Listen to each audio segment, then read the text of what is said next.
Welcome to I dream. ఉపాధి కోసం Gulf దేశాలకు వెళ్తే అక్కడ పడ్డ చిత్రహింసలు అన్నీ ఇన్ని కావంటూ చాలామంది చెప్తుంటారు. ముఖ్యంగా మహిళలు అయితే అక్కడ వెళ్ళిన తర్వాత అరబ్ షేకులు తమ పట్ల అసభ్యంగా ప్రవర్తించడమే కాకుండా వ్యభిచార కోపంలోకి దింపుతుంటారంటూ కొంతమంది చెప్తుంటారు. మరి కొంతమంది అయితే ఉపాధి కోసం గల్ఫ్ తీసుకెళ్ళి అక్కడ తమని అమ్మివేసి అక్కడ బ్రోకర్ల రాజ్యంగా నడుస్తున్నట్టు మరికొంతమంది ఆరోపిస్తుంటారు. ఈ విధంగా వెళ్ళిన వాళ్ళందరూ కూడా నిజంగా అక్కడ గల్ఫ్లో చాలా ఇబ్బంది పడుతున్నారా, లేదు అపోహలా అనే విషయం అంతా మాట్లాడడానికి గల్ఫ్లో స్థిరపడిన గోదావరి కుర్రాడు ఒక అబ్బాయి ఉన్నాడు. ఆయన అడిగి అసలు వాస్తవం ఏంటో తెలుసుకుందాం. అంతకన్నా ముందు నిజంగా గల్ఫ్ వెళ్ళి బాధపడుతున్న వాళ్ళ ఒక ఇంటర్వ్యూ చూద్దాం ఒకసారి.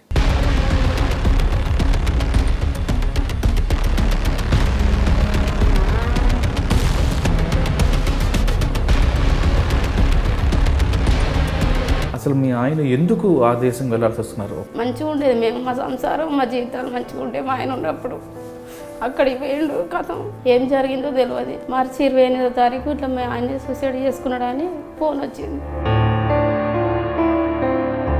చిన్న ఏజెంట్లు ఉంటారు, వాళ్ళు ఏం లేదు, పాస్పోర్ట్ తీసుకుంటారు, ఓకే నీకు వీసా వచ్చింది నువ్వు వెళ్ళిపో. అక్కడికి వెళ్ళిపోయిన తర్వాత ఈ విధంగా బాధలు, చాలా బాధలు అనుభవిస్తాం సార్. టాయిలెట్ చిన్నగా ఉంటుంది, దాంట్లో కూడా ఒకసారి చెక్క వేసి పండ పెడతారు, అంత ఘోరం ఉంటుంది సార్. రోజుకొచ్చి 2, 3 12 ఏళ్ళ పిల్లోడు 15 ఏళ్ళ పిల్లోడు కన్నా తండ్రి చెల్లి ఇట్లా చూపించి కూర్చొని పెట్టి పని చేయని చెప్తాడు. సరే నా బిడ్డ కన్నా చిన్నోనే కదరా, బొడ్డలు లేకుండా బిరే పెద్దలుతాను. నన్ను బట్టలు లేకుండా మీకు ఉంచారా రూమ్లో? 4 పోలీసు వాళ్ళు అక్కడ వాళ్ళే అమ్మని అరిచిన అన్నం పెట్టరు సార్, పోనీరు. డబ్బులు పంపమంటే డబ్బులు పంపరు, కొడతారు. నీకు డబ్బులు పంపేది లేదు, మీ ఇంటికే పంపము, చంపేస్తాము అని చెప్పేది సార్. మన ఇండియాలో మనం ఒక పేదోళ్ళు కూడా ఒక భిక్షంలో కూడా ఇయ్యం, అట్లాంటి ఫుడ్ ఉంటుంది సార్. అక్కడ టోటల్లీ 20 to 21 అవర్స్ జాబ్ చేయించారు.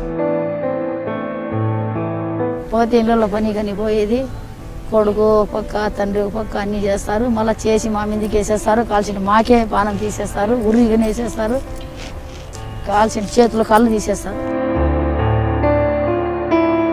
ఇప్పటి వరకు గల్ఫ్ వెళ్ళి చిత్రహింసలు గురయ్యాయని ఐ డ్రీమ్కి ఇచ్చిన ఇంటర్వ్యూలో ఒకసారి చూసాం. అక్కడ గల్ఫ్లో బ్రోకర్లు ఏ విధంగా తమ పట్ల ప్రవర్తిస్తారు, మహిళల పట్ల అరబ్ షేకులు ఏ విధంగా చిత్రహింసలు గురి చేస్తారు, రాత్రి పగలనక ఏ విధంగా వాళ్ళు వ్యభిచారాలు చేయిస్తుంటారనే విషయాల్ని మనం ఐ డ్రీమ్ ప్రత్యేక ఇంటర్వ్యూ చూసాం. నిజంగా అదంతా జరుగుతుందా, లేదు అక్కడంతా కేవలం అపోహ, లేదు చదువుకున్న వాళ్ళ పట్ల అలాగ ఉంటారా, లేదు స్కిల్ లేని వాళ్ళు వెళ్ళిన తర్వాత అక్కడ పడే చిత్రహింసలు అనే విషయాన్ని ప్రస్తుతం గోదావరి జిల్లా చెందిన కుర్రాడి నాయుడు తెలుసుకుంటాం.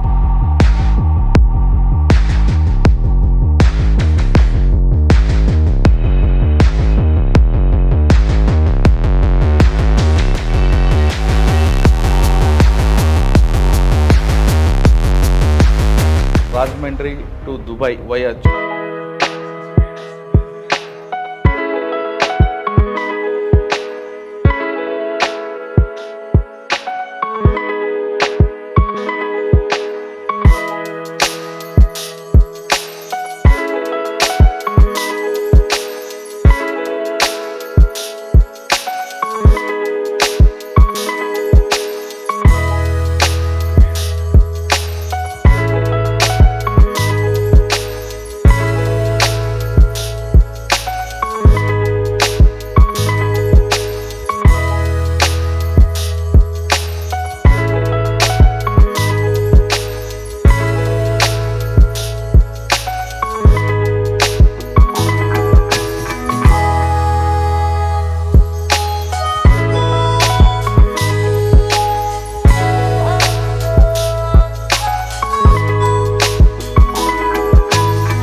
గారు చెప్పారని చెప్పేసి ఆ పాఠమే చెప్తూ ఉంటారు ఇప్పటికి కూడా. ఏది అర్ధరాత్రి అమ్మాయి రోడ్డు మీదే వెళ్ళడం లేదు, స్వతంత్రం రాలేదు, గాంధీ గారు ఎప్పుడే చెప్పారని చెప్తుంటారు. దుబాయ్ రండి, అక్కడ గాంధీ లేరు కానీ అమలు అవుతుంది అక్కడ. నేను మా పాపని మిడ్ నైట్ ఇక్కడ వదలలేను. దుబాయ్లో మా పాప ఒక్కతే దుబాయ్ అంతా తిరిగి వచ్చేస్తుంది. ఎందుకంటే ఆ ధైర్యం నాకు అక్కడ ఉంది. ఇక్కడ ఆ ధైర్యాన్ని మీరు ఇవ్వగలరా? గల్ఫ్ షేక్ కాదు, నేను చెప్తున్నా షేక్ లాగా. రండి, 1 మంత్ వీసాకి రండి, విజిట్ వీసాకి రండి, ప్రతి ఒక్కరికి జాబ్ దొరుకుతుంది అక్కడ. సార్ నమస్తే అండి. నమస్తే అండి. శివకుమార్ గారు ఫ్రమ్ రాజమండ్రి, చెప్పండి. ప్రస్తుతం దుబాయ్. ఎస్ సార్ ఇప్పుడు మీరు ఇంటర్వ్యూ మీకు ఈ మధ్యన చూస్తుంటారు, గల్ఫ్లో చాలామంది ఇబ్బంది పడుతుంటారని, ఉద్యోగాల పేరు వెళ్ళిన తర్వాత అక్కడ అమ్మేస్తుంటారని, బాత్రూంలో పడుకుంటామని, బాత్రూంలోనే తింటుంటామంటూ కొంతమంది వీడియోలు పంపిస్తుంటారు. ఇంకా మహిళలు అయితే అక్కడికి వచ్చిన తర్వాత తమ పట్ల అరబ్ షేకులు తండ్రి కొడుకు అని చూడకుండా తమ పట్ల వ్యభిచారం చేస్తుంటారని, సెక్స్ చేస్తుంటారని, అర్ధరాత్రి అపరాధం చూడరని, వంట మనిషి పేరు మీద తీసుకెళ్ళిన తర్వాత చాలా ఇబ్బంది గురి చేస్తుంటారంటూ మాకు వీడియోస్ పంపిస్తుంటారు. అదేవిధంగా ఇండియాకి వచ్చిన తర్వాత మాకు ఇంటర్వ్యూ కూడా ఇచ్చారు. కానీ మీరు చూస్తుంటే మాత్రం చక్కగా గల్ఫ్లో దుబాయ్ అంటేనే మీకు చాలా ఇష్టంగా కనిపిస్తుంది, దుబాయ్లోనే స్థిరపడ్డారు. ఒక్కసారి నేను చెప్పిన అన్ని ప్రశ్నలకి నిజంగా జరుగుతుందా, లేదు జరగకుండా ఉండాలంటే ఏం చేయాలి? ఈ 2 ప్రశ్నలకు సమాధానం చెప్పే ముందు T Sivakumar Rajahmundry to Dubai via Chennai ఒకసారి జర్నీ చెప్పండి. Yes, thank you very much అండి. అండ్ ప్రేక్షకులందరికీ నమస్కారం. Thank you. ఫస్ట్ మేము ఇక్కడ జాబ్ చేసుకున్నది ఇండియాలో చాలా బాగుండేది. ఒక్కసారి మీరు మీ జర్నీ చెప్పండి. నాన్నగారు? నేను పుట్టింది రాజమండ్రి. సో మంచి ఫ్యామిలీలో పుట్టాను. ప్రతి వాళ్ళు పేరెంట్స్ అంటే మంచి ఫ్యామిలీ అంటారు. అవును. సో నా మట్టుకు మా పేరెంట్స్ ఏంటంటే, ముఖ్యంగా మా నాన్నగారు నన్ను గైడ్ చేసే విధానం కానీ, అంటే ఎక్కడికి వెళ్ళినా ఎలా ఉండాలి, ఎవరితో ఎలా ఉండాలి, చిన్నప్పటి నుంచి నేర్పించారు. అంటే సంస్కారం బాగా నేర్పారు. ఎస్, దీంట్లో ముఖ్య పాత్ర మా నాన్నగారిది.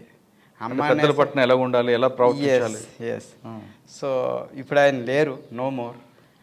ఈవెన్ ఆయన చెప్పిన ట్రాక్లోనే నడుస్తూ ఉన్నాం, నేను కానీ, మా అన్నయ్య కానీ, మా అక్క కానీ. అంటే మేము 3 పిల్లలం. సో నేను చిన్నవాడిని ఇంట్లో.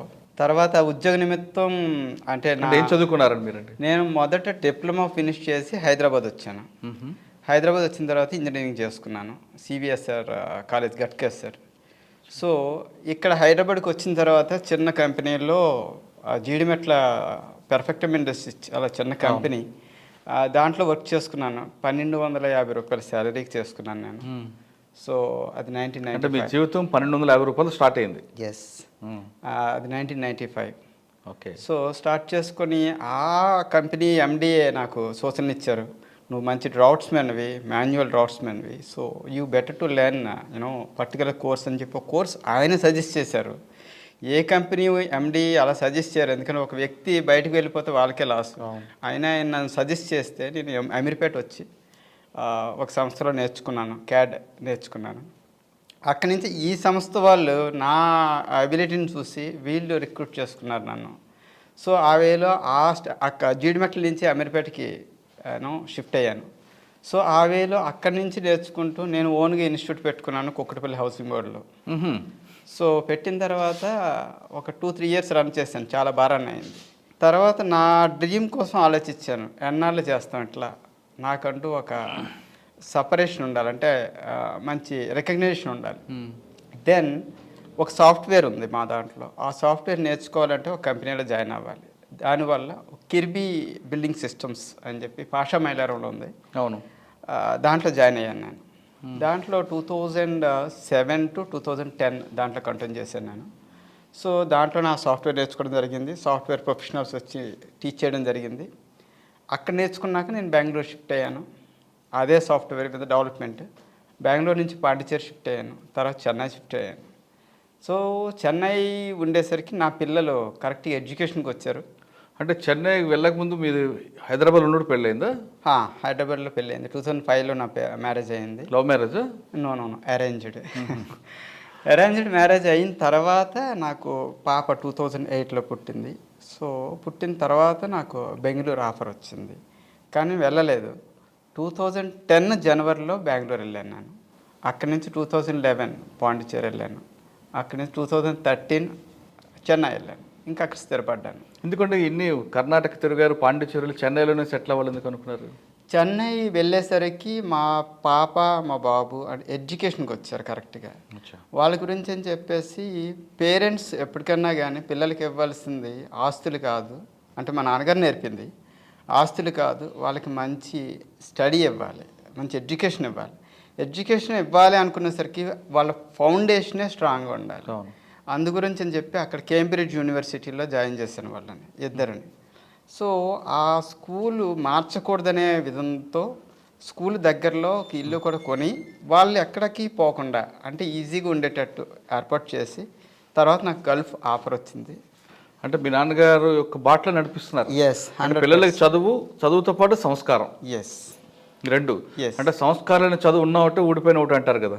ఆహా లేదు, సంస్కారం అనేది చదువుని బట్టే వస్తుందని చెప్పను. చదువుకోలేని వాళ్ళు కూడా సంస్కారం ఉంటుంది, కానీ ఎక్కువ చదువుకున్న వాళ్ళు సంస్కారం లేని వాళ్ళు కూడా ఉంటారు కదా. ఉంటారు, నేను కాదంటలే. ఎక్కువ చదువుకోవడం తక్కువ చదువుకోవడం అనేది కాదు, ఇక్కడ ఫౌండేషన్ అనేది స్ట్రాంగ్గా అంటే తల్లిదండ్రుల యొక్క పెంపకం కరెక్ట్ ఉండాలి. మీ నాన్నగారు మీకు అది ఒక ఆస్తిలాగా ఇచ్చారు, నేర్పారు. గుడ్. ఆయన మహానుభావుడు ఆయన. తర్వాత మీకు జీడిమెట్లో మీకు లైఫ్ టర్నింగ్ పాయింట్ ఒక ఉన్నారు, ఆయన ఎవరండి? ఆయన కేరళ ఆయన అండి. ఆ కంపెనీ పేరు కూడా పెర్ఫెక్టమ్ ఇండస్ట్రీస్, ఇప్పుడు కూడా ఉంది జీడిమెట్ల ఫేస్ 5లో. ఆయన పేరు రామకృష్ణన్. సో కేరళ ఆయన, కానీ నాకు అప్పట్లో సపోర్ట్ ఇచ్చిన ఆయన. లాస్ట్ ఇయర్ వచ్చినప్పుడు కూడా వెళ్ళి ఆయన కలిసి వచ్చాను నేను. ఆయన ఉండేది సంతోషిమ కాలనీలో ఉంటారు, సికింద్రాబాద్. వెళ్ళి కలిసి వచ్చాను. అప్పట్లో వాళ్ళ మిస్సెస్ వాళ్ళు కూడా మాకు చాలా సపోర్ట్ చేశారనమాట. ఆమె CCMBలో చేస్తారు. Thank you. CCMBలో చేస్తారు ఆమె, సైంటిస్ట్ ఆమె అప్పట్లో కూడా. సో ఆ విధంగా వాళ్ళు సపోర్ట్ చేయబట్టి నేను వాళ్ళ నుంచి కూడా నేర్చుకున్నది ఏంటంటే, మన దగ్గర ఎవరన్నా వర్క్ చేస్తున్నా కానీ వాళ్ళు బయటికి వెళ్ళి మంచి గ్రోత్కి వెళ్తున్నారంటే మనం సపోర్ట్ చేయాలి తప్ప వాళ్ళని ఆఫ్ చేయకూడదు. వాళ్ళ దగ్గర నుంచి నేర్చుకున్నాను నేను, ఆ ఎండి దగ్గర నుంచి నేర్చుకున్నది. అలాగే ఇప్పటికి కూడా ఎవ్రీ స్టెప్ మేము ఏమేస్తున్నాం, నేను కానీ మా అన్నయ్య కానీ ఆ స్టెప్ అంతా మా నాన్నగారు పుణ్యమా అంటూ ఆయన చెప్పిన విధానం ప్రకారంగా నడుచుకుంటున్నాం. అంటే మీ జీవితాన్ని మలుపుతుంది ఇద్దరు, ఒకరు మీ నాన్నగారు, ఒకరు కేరళ ఆయన. అవునండి. వీళ్ళిద్దరూ ఒక అడుగుజాడలో వెళ్ళబట్టి ఈ స్థాయికి వచ్చారు. కరెక్ట్. ఓకే. చెన్నైలో మీరు సెటిల్ అయిన తర్వాత పిల్లల చదువు కోసం గల్ఫ్ ఆఫర్ ఎలాగొచ్చింది? మంచి క్వశ్చన్ ఇది. నేనేంటంటే అప్పుడు ఒక కంపెనీలో చేస్తున్నప్పుడు కరెక్ట్గా ఈ GST సిస్టమ్ వచ్చింది. GST సిస్టమ్ వచ్చినప్పుడు మీకు తెలిసే ఉంటుంది, కొన్ని చిన్న చిన్న ఇండస్ట్రీస్ మూతపడిపోయాయి. మూతపడిపోయినప్పుడు ఏంటంటే నేను చేస్తున్న company Singapore based company, MNC. ఆ కంపెనీకి కొద్దిగా ఆర్డర్స్ తగ్గినాయి ఇండియా నుంచి. సో ఆటోమేటిక్గా ఏంటంటే ఇంజనీరింగ్ ఆఫీస్ క్లోజ్ చేయాలని చెప్పేసి వాళ్ళు ప్రకటించారు. ఇంజనీరింగ్ ఆఫీస్ క్లోజ్ చేయాలి యాక్టివిటీస్. ఆ టైంలో నేను ఆన్లైన్లో అప్లై చేసుకోవడం జరిగింది. నాకు ఎక్స్పీరియన్స్ ఎక్కువ ఉండేసరికి నాకు స్కైప్ ఇంటర్వ్యూ ఏర్పాటు చేశారు కంపెనీ వాళ్ళు. సో ఫస్ట్ ఇంటర్వ్యూలోనే వాళ్ళు సెలెక్ట్ చేసుకున్నారు. నాకు సెలెక్ట్ చేసుకొని వాళ్ళు వీసా పంపించడం, నేను అక్కడ వెళ్ళడం జరిగింది. వెళ్ళిన తర్వాత ఫస్ట్ 1 వీక్ 1 మంత్ వరకు స్ట్రగుల్ అవ్వడం జరిగింది. ఎందుకంటే ఒకసారి ఇండియా నుంచి ఇతర దేశాలకు వెళ్ళిన తర్వాత స్టెబుల్ అవ్వడం కోసం కొద్దిగా టైం పడుతుంది. అంటే ఫుడ్ విషయంలోనా, అట్మాస్ఫియర్ విషయంలో? ఫుడ్, వెదర్ ఏదన్నా కానీ. ఎందుకంటే గల్ఫ్ కంట్రీస్ అంటే బాగా చిల్డ్ కంట్రీస్. వింటర్లో అంత చిల్డ్ ఎక్కడ ఉండదు, సో సమ్మర్లో ఉండలేం. ఆ వేలో 2 వయసు వచ్చారు. అక్కడ రైనీ సీజన్ ఉండదు, only 2 seasons, 6 months summer, 6 months winter. Okay. So వెళ్ళి స్ట్రగుల్ అయ్యాం. బట్ మైండ్ సెట్ ఏంటంటే సెటిల్ అవ్వాలి, కొన్నాళ్ళ పాటు ఉండాలి. కానీ ఇప్పుడు చెప్తున్నా, I love Dubai. Not only Dubai, entire UAE. అది కూడా ఎందుకో చెప్తాను. దీనికి ముందు ఈ టీవీ ఇప్పుడు చూస్తున్న పెద్ద వాళ్ళకి, ప్రముఖులకి అండ్ ప్రతి ఒక్కరికి నన్ను ముందుగా క్షమించమని చెప్తున్నా. ఎందుకంటే నేను ఇప్పుడు ఒక చిన్న స్టోరీ చెప్పబడుతున్నా. స్టోరీ విన్న తర్వాత దాంట్లో సారాంశం తీసుకోండి. చిన్న స్టోరీ. అనగనగా ఒక దేవాలయం. ఆ దేవాలయంలో చాలామంది పనిచేసే వాళ్ళు ఉన్నారు, అయ్యగారిని అంటే ఆ విగ్రహాన్ని కడిగే వాళ్ళు ఉన్నారు, పూజ చేసేవాళ్ళు ఉన్నారు, గుడిని శుభ్రం చేసేవాళ్ళు ఉన్నారు, దాంట్లో నేను ఒకడిని. కొన్నాళ్ళు కొన్ని సంవత్సరాలు చేస్తూ ఉన్నాం, జనం వస్తూ ఉన్నారు, బాగా జరుగుతుంది. తర్వాత నాకు వేరే ప్రదేశానికి వెళ్ళి వేరే టెంపుల్ని చూద్దాం, ఇక్కడ క్రౌడ్ ఎక్కువ ఉన్నారు కదా, వేరే ప్రదేశానికి వెళ్ళి చూద్దాం అని చెప్పేసి నేను ఆ గుడి నుంచి ఇంకో గుడికి వెళ్ళాను. ఆ గుడికి వెళ్ళిన తర్వాత ఇన్ని సంవత్సరాలు ఈ గుడిలోంచి వేరే కొత్త గుడికి వెళ్ళిన తర్వాత చూస్తే నాకు అంత ఆశ్చర్యం అనిపించింది. ఎందుకంటే ఈ గుడి కొన్ని వేల సంవత్సరాల నుంచి ఉంది, ఆ గుడి కొత్తగా కట్టుంది.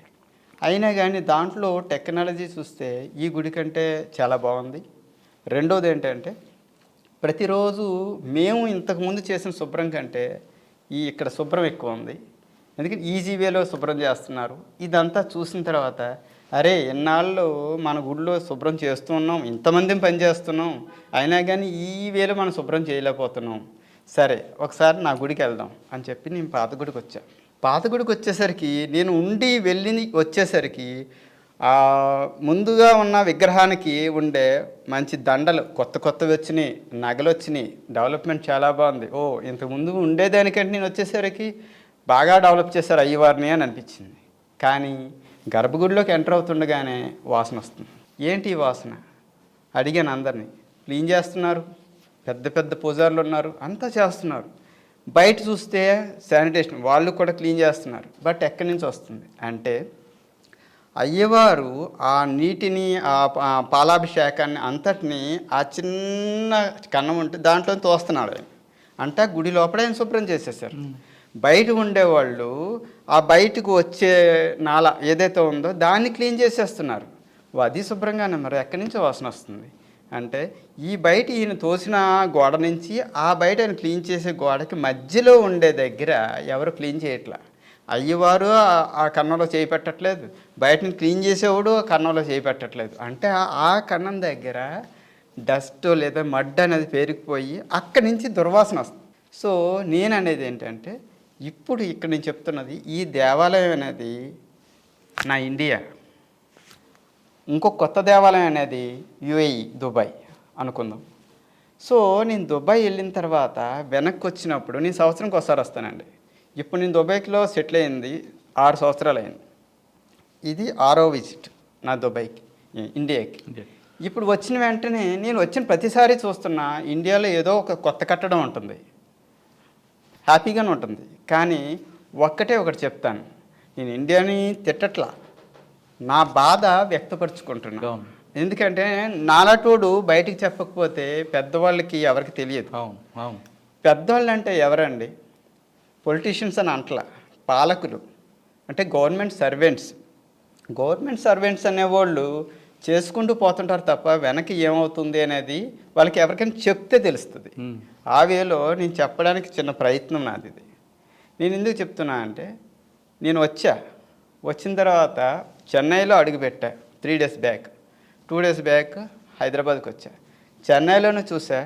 ఇది నేను చెప్పేది స్టేట్ వైజ్ చెప్పట్లా, అలాగే పొలిటికల్ వేలో చెప్పట్లా. ఏ పొలిటీషియన్ అయితే నాకేంటి, ఒక భారతీయుడిగా చెప్తున్నా. ఇది అందరికీ అప్లికబుల్.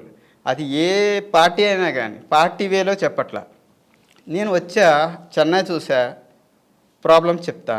హైదరాబాద్ వచ్చా, ప్రాబ్లమ్స్ చెప్తా.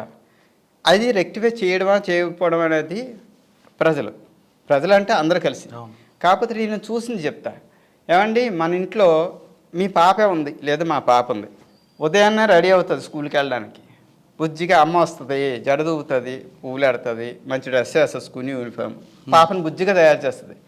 పాపను బుజ్జిగా తయారు చేసి స్కూల్కి పంపించాలని ఉండే పేరెంట్కి అంటే అమ్మకి, మరి పాప స్నానం చేసి వచ్చేసింది లేదా బ్రష్ చేసి వచ్చేసింది, డ్రెస్ వేసుకొని వెళ్ళిపోయింది, పర్లేదులే అని చెప్పి వదిలేస్తామా? పాపను బుజ్జిగా స్కూల్కి పంపిస్తామా? నీట్గా పంపిస్తాం కదా. మరి మన పాప అనేది ఏంటంటే నా దృష్టిలో ఇక్కడ ఫ్లైఓవర్స్ అండి. ఫ్లైఓవర్స్ కట్టారు, డెవలప్మెంట్ ఉంది. రాగానే అందరూ సంకలు గుద్దుకున్నారు. ఏంటి అంటే హైదరాబాద్లో చాలా ఫ్లైఓవర్స్ కట్టారన్నారు. వచ్చాను చూశాను, నిజంగా ఫ్లైఓవర్స్ ఉన్నాయి. ఫ్లైఓవర్స్కి బట్టలు వేయండి, బట్టలు కట్టరా.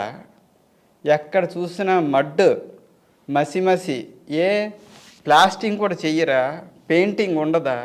ఎక్కడ చూసినా కానీ పోస్టర్స్. ఎందుకంటే పోస్టర్స్ బ్యూటిఫుల్ సిటీ ఇది, నేను ఈ సిటీ ఒక్కదానికోసం చెప్పట్లా, ఎక్కడైనా కానీ శానిటేషన్ మెయింటైన్ చేయండి. ఇంత పాపులేషన్ ఉంది, మేము చెయ్యలేం, తప్పది. ఇంత పాపులేషన్ ఉండబట్టే ప్రతి ఒక్కడూ ఒక చెయ్యి వేస్తే ఇంకా క్లీన్ అవుద్ది.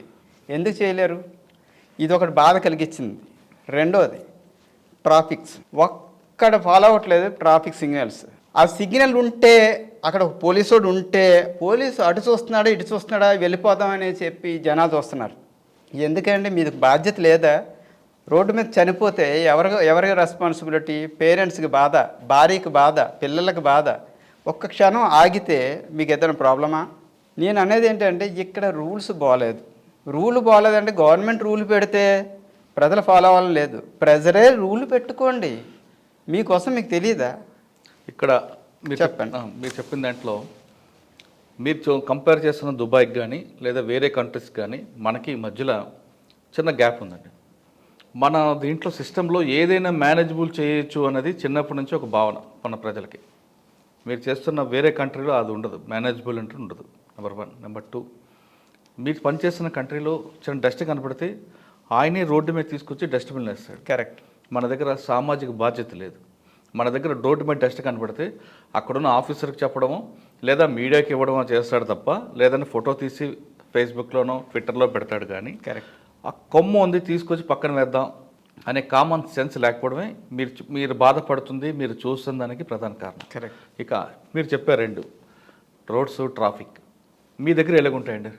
నేను చిన్నప్పుడు 3వ తరగతి 4వ తరగతిలో చదువుకున్నట్టు గుర్తు, అలాగే నా మిత్రులు ఎవరో చెప్పినట్టు గుర్తు. ప్రతి ముస్లిం వాళ్ళ లైఫ్ టైంలో ఒక్కసారైనా మక్కా యాత్ర చేయాలట. అవును, అది చదువుకున్నది ప్లస్ ఎవరో చెప్తే ఉన్నది. కరెక్ట్. అది నేను చెప్తున్నది ఏంటంటే, ఎవరు చెప్పలేదు, ఇది బుక్లో ఉండదు. నేను చెప్తున్నది ఏంటంటే ప్రతి భారతీయుడు వీలుంటే లైఫ్ స్పాన్లో లైఫ్ టైంలో ఒక్కసారన్నా దుబాయ్ విజిట్ చేయాలంటాను. ఎందుకంటే ఒకసారి దుబాయ్ విజిట్ చేస్తే ప్రొసీజర్స్ తెలుస్తాయి, శుభ్రం అంటే ఏంటో తెలుస్తుంది. ఒక ఫ్లైఓవర్ని చూస్తే అది ఫ్లైఓవర్ రోడ్డు మీద కట్టారా మన ఇంట్లో కట్టారా తెలియదు, ముద్దు పెట్టుకోవచ్చు, డస్ట్ కూడా ఉండదు. చాలామంది చెప్తారు గల్ఫ్ కంట్రీస్ అంటే ఇసుక ఏముంది అక్కడ, వచ్చి చూడండి. ఈ మధ్య నేను ఒక సినిమాలో చూసా, డైరెక్టర్ నిర్మాత ఆ గల్ఫ్కి వెళ్ళారా లేదు నాకు తెలియదు, దాంట్లో డైలాగ్ పెట్టారు హీరోకి, గల్ఫ్లో గడ్డే మొలవదో తోట ఉందంట ఏంటో అని చెప్పేసి డైలాగ్ ఏదో సినిమాలో ఉంది. సినిమా చూసినప్పుడు అనిపించింది ఈ డైరెక్టర్ కానీ నిర్మాత కానీ హీరో కానీ వెళ్ళలేదు ఆ ఏరియా కానీ. అంటే ప్రాస కోసం రాసి ఉంటాడు అండి. అది ప్రాస కోసం రాయకూడదండి, నాలాటోడి బాధపడతాడు. ఎందుకంటే అక్కడికి వెళ్తే మనకంటే ఎక్కువ మొక్కలు పెంచుతున్నారు అక్కడ. ఇసుక నేల మీద మొక్కలు పెంచి రోడ్డు మీద రోడ్డు కనపడకుండా ఉండేంత దట్టమైన చెట్లతో ఉంది దుబాయ్. అంత గ్రీనరీ మెయింటైన్ చేస్తున్నారు. క్వాలిటీ ఒక్క విషయం చెప్తానండి, మనకున్న వనరులు, ఇండియాలో ఉన్న వనరులు ఏ దేశానికి లేవు. మనకి ఎక్కడ చూసినా జలపాతాలు, వాటర్ ఎక్కడంటే అక్కడ పుష్కలంగా ఉంది మనకి. ఎక్కడున్నా కానీ రోజు ఇడిసి రోజు వాటర్ ఇవ్వడం, లేదంటే వాటర్ స్కేర్సిటీ. చెన్నై వెళ్ళండి, వాటర్ కొనుక్కోవాలి. మనకి ఇన్ని వనరులు ఉండి కూడా మనకి వాటర్ స్కేర్సిటీ ఉంది, వాటర్ అనేది లేదు, మనకి యూజ్ చేసుకోలేకపోతున్నాం. అక్కడ దుబాయ్లో వాళ్ళు సముద్రం నీటిని తీసుకొని దాన్ని ప్యూరిఫై చేసి ట్యాప్స్లో వాటర్ ఇస్తూ, ట్యాప్ వల్ల వచ్చిన వాటర్ను తాగండి, ప్రాబ్లం వస్తే మా మీద కేసు వేయండి అని గవర్నమెంట్ ఛాలెంజ్ చేస్తుంది. మినరల్ వాటర్ కాదండి, వాటర్ క్యాన్స్ కొంటలాళ్ళు. వాళ్ళు ఏం చెప్పారు, ట్యాప్లు ఇచ్చిన వాటర్ తాగండి, ప్రాబ్లం వస్తే మా మీద కేసు వేయండి అంటున్నారు. అంటే అంత ఛాలెంజింగ్గా గవర్నమెంట్ పనిచేస్తున్నారు. సార్ అక్కడ సముద్రం వాటర్ని ప్యూరిఫై చేసి మీకు ఇస్తున్నారు కదా, వాటర్ వేస్ట్ చేస్తే ఇళ్లలో ట్యాప్ ఇప్పి వెళ్ళిపోయి లీకేజీలు చేస్తే అక్కడ పనిష్మెంట్ ఎలా ఉంటుంది? ఇది మీరు అనేది ఏంటంటే ఇండియా కల్చర్ వేలో మాట్లాడారు, వాటర్ వేస్ట్ చేస్తే అలాగే. అక్కడ వాటర్ వేస్ట్ చేసినా అది బిల్లు మీకే వస్తుంది కదా. అదంతా మీటర్ సిస్టమ్. మీరు వాడుకున్న వాటర్ కానీ తాగిన వాటర్ కానీ ఏదైనా కానీ బిల్ సిస్టమ్. మీరు వేస్ట్ చేస్తే మీకు వచ్చే శాలరీ అంతా బిల్లుకే పోద్ది. ప్రతి ఓడు జాగ్రత్తగా ఉంటాడు. ఓ నేను ఎక్కువ వేస్ట్ చేస్తే ఏమవుతుంది, నా శాలరీ కట్ అవుతుంది, ఇంటికి పంపించలేను. అవును, ప్రతి ఓడు జాగ్రత్త పడతాడు. డబ్బులు నొక్కితే ఎవడైనా జాగ్రత్త పడతాడండి. ఇక్కడ డబ్బులు ఎక్కడ పట్టుకుంటున్నారండి? ట్రాఫిక్ పాస్ అవుతుంటే పోలీస్ ఆయన పట్టుకుంటే ఒక 100, 500, 1000 ఏదైనా ఇచ్చారంటే వదిలేస్తున్నారు. పోలీసు వాళ్ళకి చెప్తున్నాను, మంచి మంచి పోలీసులు ఉన్నారు, చెడ్డ పోలీసులు ఉన్నారు. పోలీసులు ఏమంటలా, కేసు బుక్ చేయండి, లైసెన్స్ క్యాన్సిల్ చేయండి, లైసెన్స్లో ఉన్నవాడు బయట రాకూడదు, బండి ఉంది క్యాన్సిల్ చేయండి లైసెన్స్. అక్కడ చేస్తున్నారండి మాకు. మీరు మాకు కొన్ని పాయింట్స్ ఉంటాయి. కారు డ్రైవ్ చేసుకుని వెళ్తే ఎవరి కారు వారే డ్రైవ్ చేసుకోవాలా, పక్కింటోడి కారు ఇంకోటి డ్రైవ్ చేసుకోకూడదు. ఎందుకంటే పక్కింటోడి కారు ఇవ్వడు, ఎందుకంటే బ్లాక్ పాయింట్స్ వస్తాయి. సిగ్నల్ క్రాస్ చేయన బ్లాక్ పాయింట్స్. ఫ్రంట్ ఉన్న కార్ను డాష్ చేసినా ఇన్సూరెన్స్ వీడికే కట్ అవుద్ది. సో ఇన్ని రూల్స్ వల్ల ఏంటంటే ప్రతి ఓడు చాలా జాగ్రత్తగా ఉంటాడు. ఎక్కడ గవర్నమెంట్కి డబ్బులు పే చేయకూడదు, బ్లాక్ పాయింట్స్ రాకూడదని చెప్పేసి జాగ్రత్తగా ఉంటారు అక్కడ. ఇక్కడ ఎందుకు ఉంటారండి? అంటే అక్కడ సిస్టమ్ వేరు, ఇక్కడ సిస్టమ్ వేరే. మీరు ఇందాక చెప్తున్నట్లుగా మీ దగ్గర ట్రాఫిక్ సిగ్నల్ కనబడితేనే ఆటోమేటిక్గా దగ్గరికి రాగానే 50 మీటర్స్ డిస్టెన్స్లోనే బండి స్లో అయిపోతుంది. ఎస్. ఒక కానిస్టేబుల్ రోడ్డు మీద ఉన్నారంటే 100 మీటర్ డిస్టెన్స్లోనే వాడు స్లో. అక్కడ కానిస్టేబుల్ ఉండరండి. ఒకవేళ ఉంటే పోలీసు ఉంటే 100 మీటర్ డిస్టెన్స్లోనే వాడు కంట్రోల్ ఉంటాడు.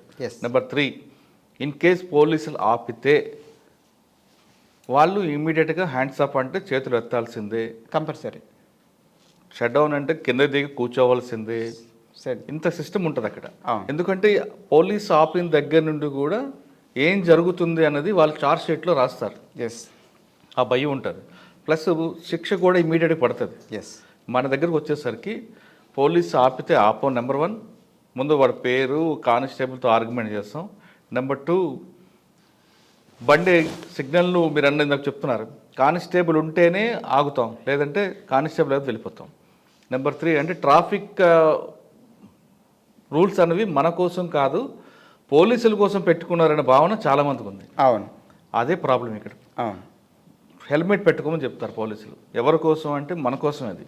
కానీ వాళ్ళు ఏమనుకుంటారంటే కొంతమంది కానిస్టేబుల్ లేడు కాబట్టి హెల్మెట్ పెట్టుకొని అంటారు, కొంతమంది బండి తీయగానే ఇక్కడే కదా, పక్కకే కదా, పక్క రోడ్డుకి వెళ్తున్నాం కదా అని కొంతమంది అనుకుంటారు. నేను హైవే మీద వెళ్ళను, నాకెందుకు హెల్మెట్ అని ఒక ఆయన అంటాడు. నేను పడితే నాకే దెబ్బ కదా అని ఒక ఆయన ఆర్గ్యుమెంట్ చేస్తాడు. సీట్ బెల్ట్ పెట్టుకోరు కొంతమంది గేటెడ్ కమ్యూనిటీలో బయటకు వచ్చినప్పుడు గేట్లు కూడా వేయరు. అంటే ఈ కల్చర్ ఎలాగుందంటే సిస్టమ్ ఏదైనా మేనేజ్ చేసుకోవచ్చని భావన ఉంది. కానీ క్రమేపీ భారతదేశంలో కూడా ఆ సిస్టమ్ మారుతుంది. ఇప్పుడు మీరు అన్నారు ఇందాక కానిస్టేబుల్ ఆపట్లేదని. ఇప్పుడు కానిస్టేబుల్ ఆపితే అంత ఆర్గ్యుమెంట్ చేయడం, టైం వేస్ట్లో చేస్తున్నారని ఫొటోస్ తీస్తున్నారు. ఫొటోస్ తీసి వెంటనే వాళ్ళకి చలానా వస్తుంది. చలానా కూడా ఎస్కేప్ అయితే చూస్తారు, 2-3 చలానా చూస్తున్నారు, ఛార్జ్ షీట్ ఫైన్ చేస్తారు, తర్వాత బండి సీజ్ అని ఉంటాయి. ఇన్ని రకాల సిస్టమ్ వస్తుంది. కానీ మీరు ఇందాక ఫస్ట్లో చెప్పారు, దుబాయ్ వచ్చిన వాళ్ళు ఇండియాకి వచ్చిన తర్వాత అంటే మీలాంటి వాళ్ళు కాదు, దుబాయ్లో కరెక్ట్గా పనిచేస్తూ వచ్చిన వాళ్ళు శంషాబాద్ ఎయిర్పోర్ట్లో దిగిన తర్వాత ట్రాఫిక్ రూల్స్ పాటించరు. వారికి ఏమనాలి? అక్కడ కరెక్ట్గా ఉంటాడు, ఇక్కడ రాగానే దట్ ఈస్ ద థింగ్ అండి. అది ఇండియన్ కల్చర్కి అలవాటు పడిపోయి ఇక్కడికి వచ్చిన తర్వాత ఇక్కడ రూల్స్ ఏముంటాయి, జనరల్గా ఏదైనా మేనేజ్ చేయొచ్చు. ఎందుకంటే ఇక్కడ ఏదైనా మేనేజబుల్ ఇండియాలో. అంటే దానికి కారణం ఎవరు అనుకోవచ్చు? మనమే. రైట్, మనమే. అది ఎవరో దీని కారకులు అనడానికి ఉండదు. చిన్నప్పుడు మన పిల్లలు స్కూల్లో తీసుకెళ్తున్నప్పుడు రాంగ్ రూట్లో తీసుకెళ్తాం. ఫస్ట్ అక్కడ మనం చేసే మిస్టేక్. కరెక్ట్. రాంగ్ రూట్ తీసుకెళ్తున్నప్పుడు ఆ పిల్లడు ఏమనుకుంటాడు, మనం ఇదే డాడీ తీసుకెళ్తున్నాడు కాబట్టి, నాన్న తీసుకెళ్తున్నాడు కాబట్టి, మేనమామ తీసుకెళ్తున్నాడు కాబట్టి ఇదే రైట్ వే అనుకుంటాడు తప్ప రాంగ్ వే అనుకోడు. అక్కడ మనం ఆ పిల్లాడి దీంట్లో స్టిక్ చేస్తాం, అది పెద్దగా కంటిన్యూ అవుతాయి. అవును, అవును. ఇప్పుడు మీరు దుబాయ్లో మీరు ఉన్న ఏరియాలో సిస్టమ్ ఫాలో అవ్వాలంటే మీరున్న హౌస్ ఏరియాలో ఎలాగుంటాయండి సిస్టమ్? అంటే మీకు ఒక కమ్యూనిటీ, ఒక గేటెడ్ కమ్యూనిటీ కావచ్చు, లేదా క్వార్టర్స్ అవ్వచ్చు, కాలనీ, మీరు ఎలా వాళ్ళ సిస్టంలో వెళ్తారా, లేదా ఇండిపెండెంట్గా నేను నా ఇష్టం వెళ్తారంటారా? ఏమండి, మనం దుబాయ్ వెళ్ళామంటేనే మనం అరెస్ట్ అయినట్లు లెక్క. అవునా? ఎందుకంటే వాళ్ళ రూల్స్కి కట్టుబడి మనం వెళ్ళినట్లు లెక్క. ఇక్కడ ఇండియాలో ఉన్నట్టు ఆధార్ కార్డు, పాన్ కార్డు, ఇంకా స్మార్ట్ కార్డు, ఒక 10 కార్డ్స్ ఉంటాయి. అక్కడ ఒకటే ఒక కార్డు ఉంటుందండి, అదే ఎమిరేట్స్ కార్డు ఒక్కటి చాలు. మీరు ఎక్కడ పుట్టారు, మీ పేరెంట్స్ ఎవరు, మీ పెళ్ళి అయిందా, పిల్లలు ఎంతమంది, వాళ్ళు ఎక్కడ చదువుతున్నారు, మీరు ఇప్పుడు ఎక్కడ ఉన్నారు, మొత్తం డేటా ఒక్క కార్డుతో వచ్చేస్తుందండి. మీరు ఎక్కడికి ఏం ట్రావెల్ చేసినా కానీ క్రెడిట్ కార్డు కూడా అక్కర్లా, మెడికల్ ఇన్సూరెన్స్ కార్డు కూడా అక్కర్లా, ఒక్క కార్డు చాలు మీకు మొత్తం మొత్తం డేటా వస్తుంది, మీరు యూజ్ చేసుకోవడానికి కూడా ఈవెన్ ఇమ్మీడియట్ ఎమర్జెన్సీ కూడా ఆ కార్డే యూజ్ అవుద్ది. ఒక్క కార్డ్ అండి. దానికి ఫస్ట్ దుబాయ్ వెళ్ళిన వెంటనే వాళ్ళు ఫస్ట్ 1-2 డేస్లోనే మిమ్మల్ని తీసుకెళ్ళి మెడికల్ ఎగ్జామ్ చేసి అంతా చేసి కార్డు ఇష్యూ చేస్తారు. ఆ కార్డు చాలు, మీరు ఎన్నాళ్ళు అక్కడ ఉన్నా కానీ, అంటే రెసిడెన్స్ కింద వెళ్ళినా కానీ విజిటర్స్ కింద వెళ్ళినా కానీ కార్డు అయితే కావాలి. ఆ కార్డు ఒకటి ఉంటే చాలు దేనికన్నా కానీ. వాళ్ళు ఎలిజిబుల్, ఎందుకంటే మనల్ని అట్రాక్ట్ చేయడానికి. సో మీరు అన్నారు ఒక ఏరియాలో ఉంటే మీ ప్రకారం ఉంటారు, వాళ్ళ ప్రకారంగా ఉండాలి, లేదంటే వాళ్ళే మనల్ని పంపించేస్తారు. లేదు మనం రాకుండా ఉన్నా కానీ దాన్ని కేసు ఫైల్ చేస్తారు, బుజ్జిగా లోపల కూర్చోపెడతారు, కొట్టారండి. ఇండియాలో ఉన్న సిస్టమ్కి అక్కడున్న సిస్టమ్కి అక్కడ ఒక్క పోలీసు కూడా ఒంటి మీద చేయడాయన. పనిష్మెంట్ అంతా ఫైనాన్షియల్గా ఉంటుంది. మనం అక్కడికి వెళ్ళిందే ఫైనాన్స్ కోసం వెళ్ళినాడు ఎవడన్నా కానీ వాళ్ళు దగ్గర పెట్టుకుని ఉంటాడు. లేదు అంటే అక్కడ బ్లాక్ అవ్వాల్సిందే, వాళ్ళ దగ్గర పే చేయడానికి లేకపోతే తెలుగు ఎంబసీ వాళ్ళన్నా పే చేయాలి, లేదంటే అక్కడి నుంచి ఇక్కడ ఇండియా వాళ్ళకి కాల్ చేసుకొని ఆ అమౌంట్ ట్రాన్స్ఫర్ చేయించి అంతా క్లియర్ అయిన తర్వాత పంపిస్తారు. ఒకవేళ లేదనుకోండి, అప్పుడు ఏమి డబ్బులు లేవు, రిమైండ్ అక్కడ ఉంటాడండి, 5 years ఉంటాడండి, మినిమం 5 years లోపల పెడతారండి. సరే, ఇప్పుడు డ్రైవింగ్ విషయం తీసుకుందాం. ఓకే. ట్రాఫిక్ సిగ్నల్ జంప్ చేసుకుంటూ హారన్ బాగా కొడుతూ సీట్ బెల్ట్ పెట్టుకోకుండా నేను ఇండియాలో ఉన్నానని డ్రంక్ అండ్ డ్రైవ్ చేసుకుంటూ వెళ్ళాడు అనుకోండి, ఏం చేస్తారు? ఒక్క విషయం, ముందు ఇక్కడ ఓడికి అక్కడ లైసెన్స్ రావాలి కదండి. ఇక్కడ లైసెన్స్ మనం 5,000 6,000 నాకు ఇప్పుడు తెలియదు, నేను తీసుకున్నప్పుడు అయితే 5,000 6,000కి లైసెన్స్ వచ్చేస్తుంది. ఒక్కసారి ఏబీసీ ఎస్కలేటర్ స్పీడ్ ఇది చెప్తాడు, ఇక్కడ అయిపోయింది. అక్కడ ఒక లైసెన్స్ రావడానికి 10,000 పే చేయాలండి దిరమ్స్లో. అంటే మన కరెన్సీలో 2.5 lakh, 2 lakh నుంచి 2.5 lakh. సో అక్కడ హెవీ వెహికల్ కూడా అది లైసెన్స్ రావాలంటే మినిమం మీరు అది పే చేసుకోవాలి. పే చేస్తే లైసెన్స్ రాదు. మీకు 6 months పాటు ఆ ట్రైనింగ్ ఉంటుంది. ట్రైనింగ్లో 10 tests ఉంటాయి. ఆ టెస్ట్లన్నీ క్వాలిఫై అయిన ఎవరన్నా కానీ ఓల్డ్లోనే ప్రొఫెషనల్ అయ్యే ఒక డ్రైవర్ అవుతాడు తప్ప ఏదో ఇక్కడ వచ్చేసి 1 monthలో నేర్చుకున్న డ్రైవర్ అవడు. ఒక్కసారి అక్కడ డ్రైవింగ్ నేర్చుకుంటే, అది కూడా చెప్తాను, అక్కడికి వెళ్ళి ఒకసారి డ్రైవింగ్ నేర్చుకోండి. ఎందుకంటే ప్రొఫెషనాలిటీ ఉంటుంది అక్కడ. అందువల్ల అక్కడికి వెళ్ళి ర్యాష్ డ్రైవింగ్ చేస్తా, డ్రంక్ అండ్ డ్రైవ్ రైసెస్ ఇవన్నీ ఉండవు. 6 months డ్రైవింగ్ టెస్ట్ పీరియడ్, దాంట్లో అన్నీ పోతాయి, అన్నీ మర్చిపోతాడు, ఆటోమేటిక్గా సెట్ అయిపోతాడు. ఓకే సార్, ఇప్పుడు దుబాయ్లో కష్టాల గురించి మనం ముందు అనుకున్నాం టాపిక్ అది. అవును. సాధారణంగా ఇక్కడ నుంచి ఇండియాలో ఉండి లేదా మన తెలంగాణ రాష్ట్రం కానీ ఏపీ రాష్ట్రం నుంచి చాలామంది దుబాయ్ వచ్చేస్తుంటారు. అవును. ఏదో రకంగా దుబాయ్ వెళ్దాం, డబ్బులు సంపాదిద్దాం, మీలాంటి చూసి కట్టలు తీసుకొద్దాం, వీళ్ళు కొనుక్కుందాం అని అంటారు. అంటే ఆశ పడడం తప్పు కాదు, రైట్? వస్తారు, వచ్చిన తర్వాత మీ బాత్రూంలో పడుకున్నాం, మాకు అన్నం సరిగ్గా పెట్టట్లేదు, లేదు ఆ మహిళలు అయితే వంట పని కోసం వచ్చాం, వంట పని కన్నా మాతో వేరే పనులు చేయిస్తున్నారు అంటూ ఇంటర్వ్యూలు ఇస్తుంటారు. నిజంగా అక్కడ వాస్తవంగా అది జరుగుతుంటుందా అంత క్రూరంగా? లేదు వీళ్ళు దాన్ని మ్యానిపులేట్ చేస్తున్నారు అనుకోవాలా? నేను ఈ మధ్య యూట్యూబ్ కొన్ని ఛానల్స్ చూశానండి. కొన్నిట్లో చూస్తే ఇలా వచ్చినాయి. నేనైతే దీన్ని ఒప్పుకోను. ఎందుకంటే మళ్ళీ చెప్తున్నా మన వాళ్ళందరికీ, ఒక ప్రదేశాన్ని పొగుడుతున్నామంటే నా ప్రదేశాన్ని తిడుతున్నట్టు కాదు, ఉన్నది వాస్తవం చెప్తున్నాను నేను. రైట్ అండి, తప్పేం కాదు అది. Yes.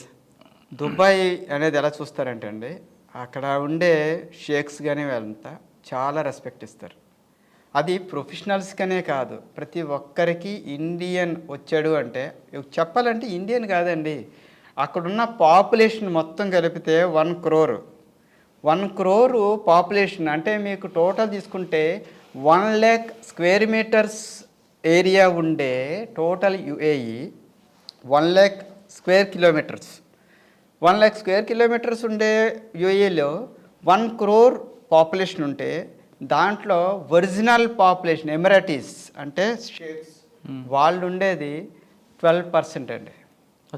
Remaining 88% Indians, Pakistanis, Philippines and all remaining. Migrate అయిన ఎస్, ఎక్స్పర్ట్స్.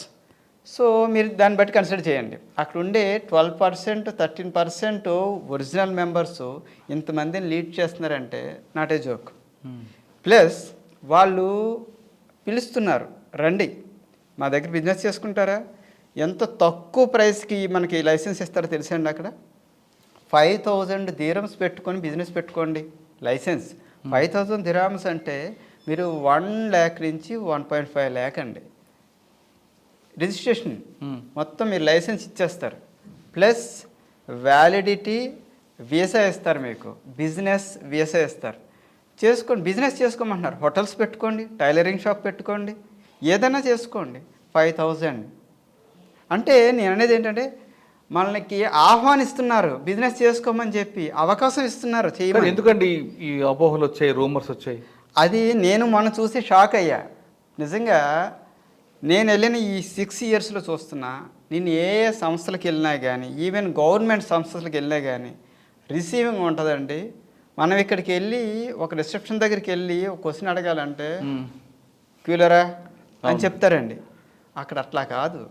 ఒక నంబర్ ఉంటుంది, వెళ్ళడం ఫస్ట్ ఆ నెంబర్ తీసుకుంటారు, మీకు ఒక టోకెన్ సిస్టమ్ వస్తుంది, హ్యాపీగా కూర్చుంటారు. సెంట్రలైజ్డ్ ఏసీ, ఎక్కడికి వెళ్ళినా కూర్చుంటారు, టోకెన్ నెంబరు అనౌన్స్ చేస్తారు, వెళ్తారు. చాలా సింపుల్ యాక్టివిటీ, సింపుల్గా క్లారిటీగా మీకు అన్నీ క్లియర్ చేస్తారు, టెన్షను లేదు. బట్ ఇలాంటివి చూసేసరికి అలాంటిది ఇప్పుడు వచ్చి జరగలేదే, ఎక్కడో జరిగింది దాన్ని, దుబాయ్ని యూఏని ఇలా జరిగింది, షేక్ ఇలా చేశారు అలా చేశారు అని చూపిస్తున్నారు. నేను ఒకటైతే చెప్పగలనండి, ప్రొఫెషనల్గా ఏదైనా మంచి ఏజెన్సీస్ ఉంటాయి. నేను ఎవరికి ఏజెన్సీని పేరుని చెప్పేవాడిని కాదు, ఎందుకు నాకు తెలీదు. కొన్ని ఏజెన్సీస్ ఉంటాయి, రిప్యూటెడ్ ఏజెన్సీస్ ఉంటాయి. ఆ ఏజెన్సీస్ పట్టుకొని వెళ్ళండి. బట్ ఏ ఏజెంట్ని పడితే ఆ ఏజెంట్ని పట్టుకొని వెళ్తే ఏజెంట్స్ ఎలా ఉంటారంటే, ఇక్కడ ఒక ఏజెంట్ ఉంటాడు, వాడికి ఇంకొకడు అక్కడ ఉంటాడు, ఇక్కడ నుంచి కొంతమందిని పంపిస్తున్నాను రా అని చెప్తాడు, వాడు వీసా పంపిస్తాడు. వీసా పంపించడం చాలా ఈజీ అండి. నేను ఇప్పుడు పంపిస్తాను, ఈ మందికి కావాల్సిన వీసా క్రియేట్ చేస్తాను. వీసా పెట్టడం కష్టం కాదు. వీసా అటు నుంచి ఎవడో పెడతాడు, వీళ్ళందరినీ పంపిస్తే వీళ్ళు ఫ్లైట్ ఎక్కిన వెంటనే నన్ను పంపించాడు, నేను వెళ్ళిపోతున్నా దుబాయ్ అని చెప్పి అనుకుంటాడు. అక్కడికి వెళ్ళిన తర్వాత వాడు ఏం చేస్తాడు, అందరికి కలిపి ఒక అకామిడేషన్ ఏర్పాటు చేస్తాడు. అకామిడేషన్ కూడా చూడలేరండి. నిజంగా చూడాలంటే అక్కడ అకామిడేషను లేబర్ కేటగిరీ లాగా లేదా చిన్న కేటగిరీ లాగా వెళ్ళే వాళ్ళే అకామిడేషన్స్ మనం చూడలేం. సో ఎందుకంటే అండి ఉండే తక్కువ ఏరియా, ఇందాకే చెప్పాను నేను, చాలా చిన్న ఏరియా.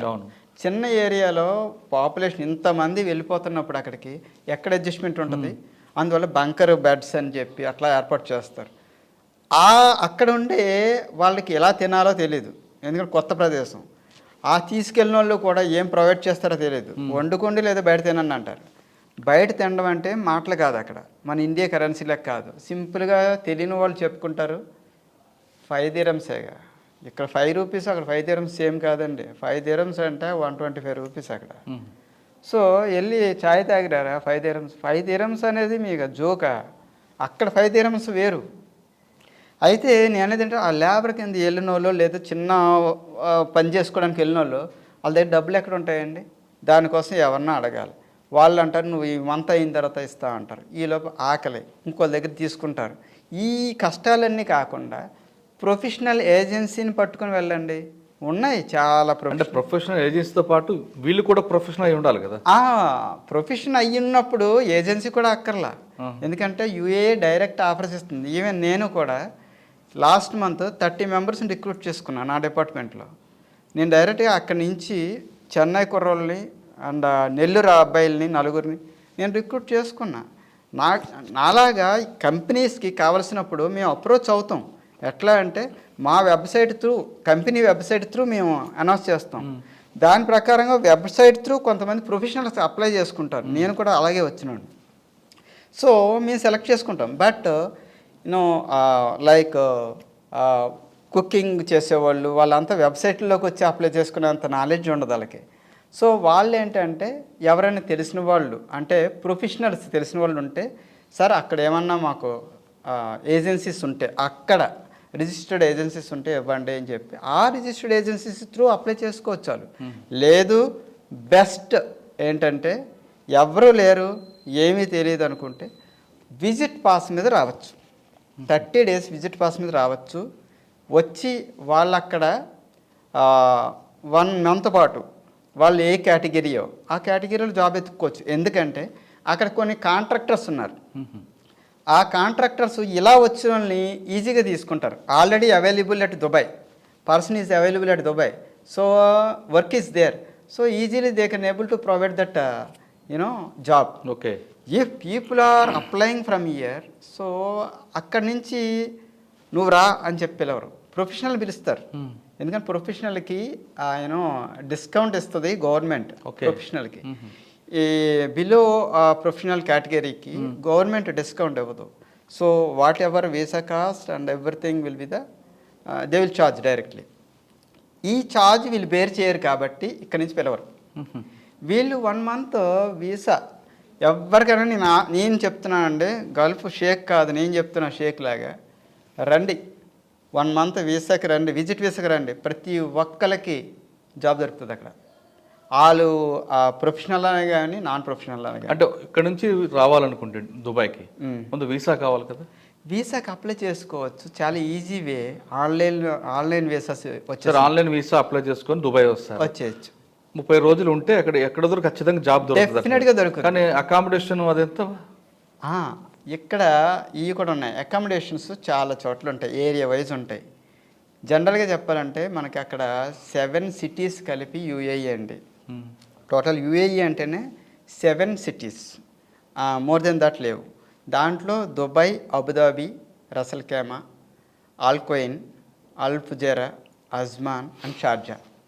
దీంట్లో మ్యాక్సిమం ఇండియన్స్ ఉండేది షార్జా. దానికి దీనికి ట్రాన్స్పోర్టేషన్స్ everything is free. Free means 2 hours, within 2 hours we can. So ఈ షార్జాలో ఉంటారు. షార్జాలో అకామిడేషన్ కాస్ట్ చాలా చాలా చాలా చీప్. సో ఎవరైనా ఇక్కడి నుంచి వచ్చినప్పుడు ఎవరింటికి తెలిసిన వాళ్ళు అక్కర్లా, ఏమక్కర్లా, bed spaces available, direct bed spaces available. ఎక్కడికి వెళ్ళినా కానీ బోర్డ్స్ ఉంటాయి. సో ఎవరిని అడగని అవసరం లేదు. ఎయిర్పోర్ట్ నుంచి బయటకు వచ్చిన వెంటనే బెడ్ స్పేసెస్ అవైలబుల్ బోర్డు ఉంటుంది. ఏ బ్రోకర్ ఉండడు, కాంటాక్ట్ చేయడు, అక్కడ జాయిన్ అవ్వడం. ఎక్స్ట్రా మనీ ఉండదు, ఏముండదు, ఫిక్స్డ్ మనీస్ ఉంటాయి. 500-600 dirhams ఉంటుంది. పే చేసుకుంటారు, 1 month స్టే చేస్తారు, జాబ్ తెచ్చుకుంటారు. చాలా ఈజీ. బ్రోకర్స్ వద్దు, ఏజెంట్స్ అక్కర్లేదు. ఒకవేళ లాంగ్వేజ్ ప్రాబ్లం ఉంటే? లాంగ్వేజ్ అనేది డెఫినెట్గా మీరు చెప్పింది ఉంటుంది. హిందీ అనేది కామన్ లాంగ్వేజ్ అండి ఎక్కడికి వెళ్ళినా కానీ దుబాయ్లో. ఇంకా అలా కాకుండా తెలుగు మాట్లాడతాము, మేము తెలుగే మాట్లాడుకుంటూ ఉంటామంటే కనుక కొద్దిగా ప్రాబ్లం వస్తుంది. ఓకే. మరి భోజనాలు దాని సంగతి అండి? భోజనాలు ఎక్కడంటే అక్కడ మన హోటల్సే ఉంటాయండి. దుబాయ్లో, షార్జాలో ఎక్కడ చూసినా మన ఆంధ్ర వంటకాలే ఎక్కువ. ఆంధ్ర, తమిళనాడు వంటకాలే ఉంటాయి. ఎక్కడికి వెళ్ళినా దొరుకుతాయి. ఆరాంగా తినచ్చు, ప్రాబ్లం లేదు. ఫుడ్ ప్రాబ్లం ఉండదు, బెడ్ ప్రాబ్లం లేదు. ఇంకేం ప్రాబ్లం ఉంటుంది మీకు? ఇంకేముంటుందండి, సంపాదించుకొని రావాలి. రండి, వెతుక్కోండి, జాబు తెచ్చుకోండి, ఇంటికి రండి, ప్రొఫెషనల్ వీసా వస్తుంది, వెళ్ళండి, టెన్షన్ ఏముంది. కానీ కొంతమంది బ్రోకర్లు ఆశ్రయించి వెళ్ళడం, బాంబేలో చిక్కిపోతారు. ఇది తెలియక, జనం తెలియక చేస్తున్నారు. మన టీవీ ఇప్పుడు ప్రొఫెషనల్స్ కాకుండా లో క్యాడర్ పీపుల్ అందరూ చూస్తే కనుక ఇంత ఈజీనా దుబాయ్ వెళ్ళామని చెప్పి తెలుస్తుంది. రండి, డైరెక్ట్ నేను చెప్తున్నా కదా, ఇంత ఎక్స్పీరియన్స్ ఉన్నదా నాకు అక్కడ.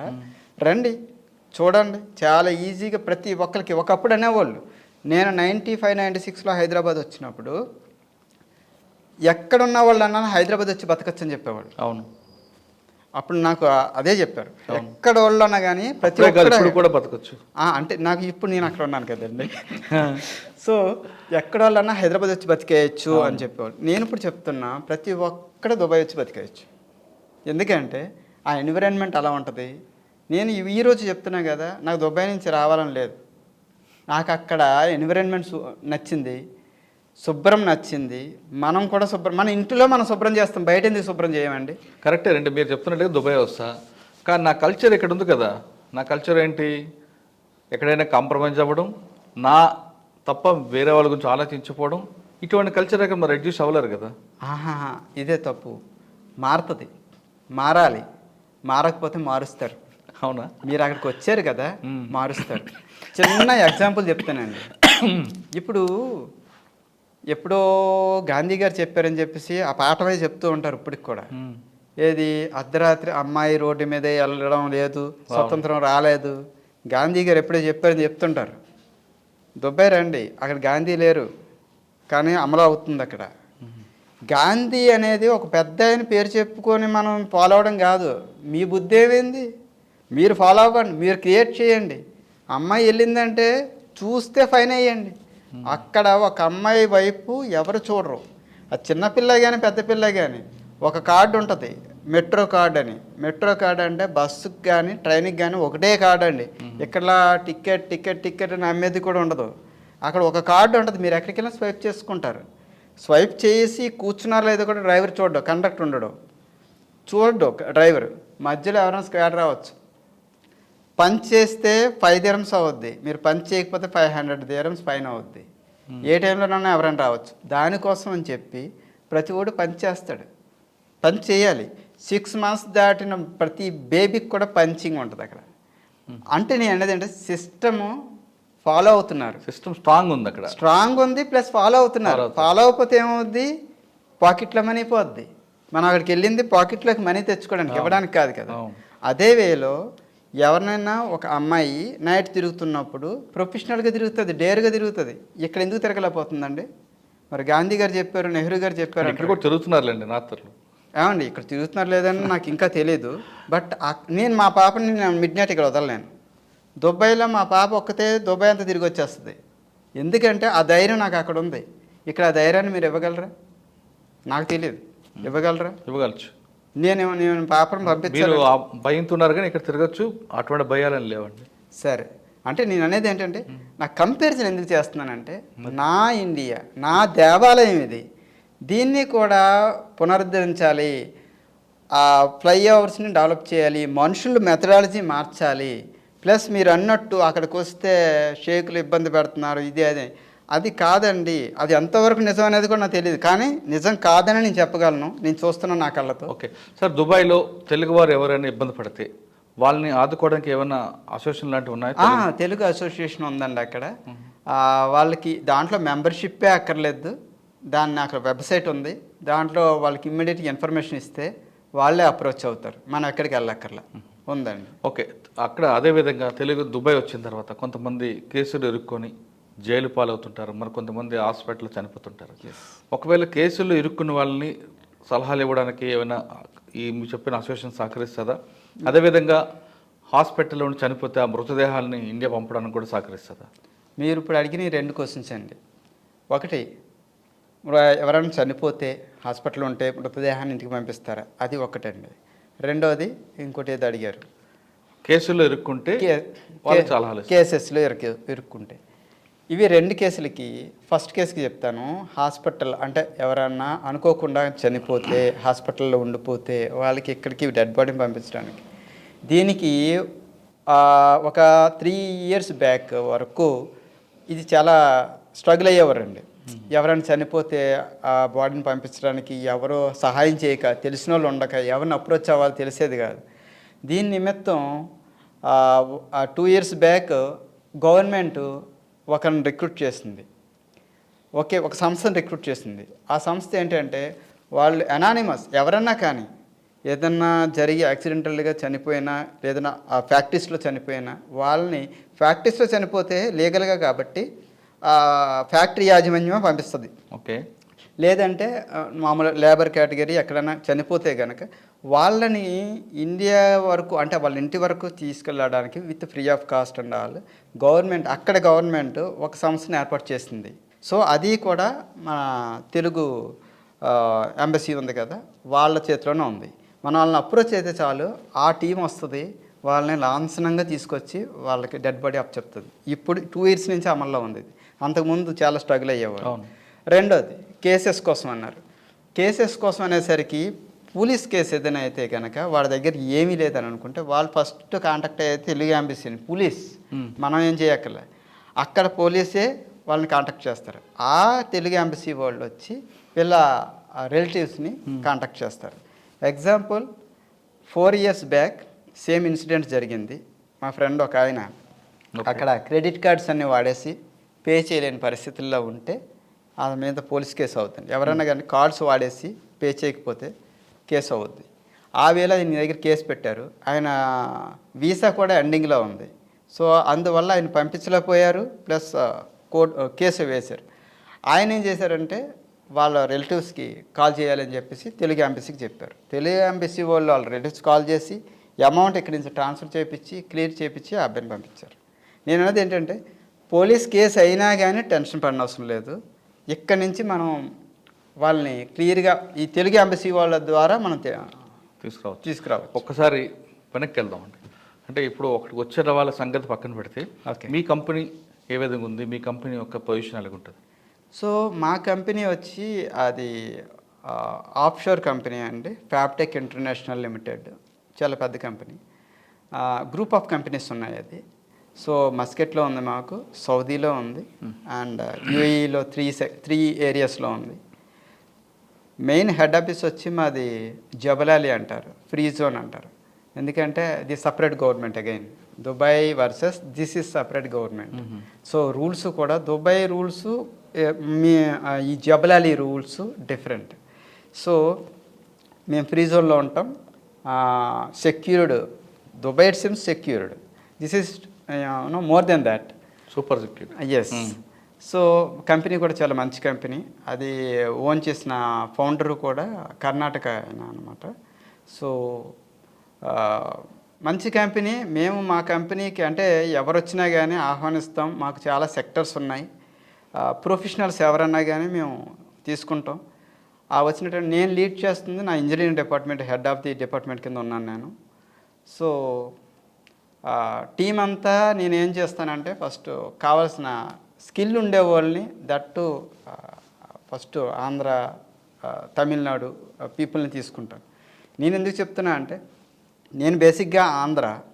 సో నేను పెళ్లి చేసుకున్న అమ్మాయి తెలంగాణ.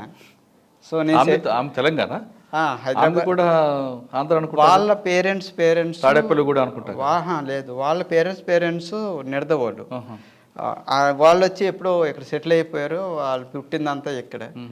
మేము ఇప్పుడు సెటిల్ అయింది చెన్నై. అందువల్ల 3 స్టేట్స్ని కవర్ చేసుకోవడం కోసం ఎక్కడ ప్రాబ్లం వచ్చినా, ఇప్పుడు నేను చెప్పిన ప్రాబ్లమ్స్ అన్నీ ఒక ఆంధ్ర కాదు, తమిళనాడు కాదు, తెలంగాణ కాదు, మన దేశం కోసం చెప్తున్నా. నాకు ఇవన్నీ క్లీన్ చేయాలా. నేను ఒక్క సలహా ఇస్తానండి. మీరు మంచి డైరెక్టర్, సినిమా తీస్తున్నారు. సినిమా తీసేవాడికి ఎప్పుడు వ్యూ ఎలా ఉంటుందంటే నేను బాగా తీసాను ఉంటుంది, కానీ చూసేవాడికి తెలుస్తుంది ఎక్కడ ప్రాబ్లం ఉందో. మా ఇంజనీరింగ్లో కూడా డ్రాయింగ్ చేసేవాడికి ఆ బగ్స్ తెలియవు. దాన్ని చెక్ చేయడానికి ఒక పర్సన్ పెడతాం మేము. ఆ చెక్కర్ అంటాం మేము. వాడు చెక్ చేసినప్పుడు ఈ ప్రాబ్లమ్స్ అన్నీ బయటకు వస్తాయి. అలాగే మీ గవర్నమెంట్ సెక్టర్లో ఎంప్లాయీస్గా కాకుండా కొంతమంది రిప్రజెంటేటివ్స్ని పెట్టండి, మాలాటోళ్ళని. వేరే కంట్రీస్లో ఉండే రిప్రజెంటేటివ్స్ని. దానికి ఒక శాలరీ పే చేయాలని అక్కర్లా, ఒక రిప్రజెంటేటివ్ పదం పడేయండి. దేశానికి సేవ చేయడానికి మాలాటోళ్ళు చాలామంది ఉంటాం. ఏది ఇంప్లిమెంటేషను సలహాలు తీసుకోండి. మేము పెద్దవాళ్ళం కాదు, మాకున్న పరిధిలో చెప్తాం. డెవలప్ చేసుకుందాం, మన కంట్రీని మనం శుభ్రం చేసుకుందాం. ఎందుకు చేయరో నాకు అర్థం కాదు. దానికంటూ రిక్రూట్ చేయాలా, ఈ పార్టీ ఓనే రిక్రూట్ చేయాలా? పార్టీకి అతీతం అండి ఇది. దేశం మీద ప్రేమతో చెప్తున్నా. పార్టీలను పక్కన పెట్టండి, అందరం కలిసి చేసి మన దేశాన్ని మనం శుభ్రం చేసుకుందాం. ఓకే, దుబాయ్లో కరప్షన్ ఎలాగ ఉంటుంది? కరప్షన్ అనేది నిల్లండి. కరప్షన్ అనేది నిల్లు.